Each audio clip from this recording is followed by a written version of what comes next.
Number 1।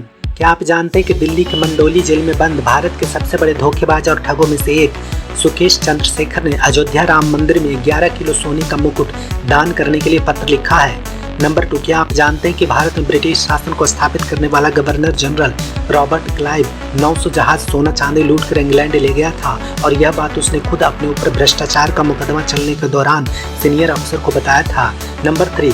क्या आप जानते हैं कि किसी भी हवाई जहाज में दोनों पायलटों को अलग अलग कंपनी का बना हुआ खाना अलग अलग समय पर दिया जाता है ताकि खाने में किसी तरह की गड़बड़ी होने पर किसी एक की तबीयत खराब होने पर दूसरा पायलट बिना किसी नुकसान के जहाज को उड़ाता रहे।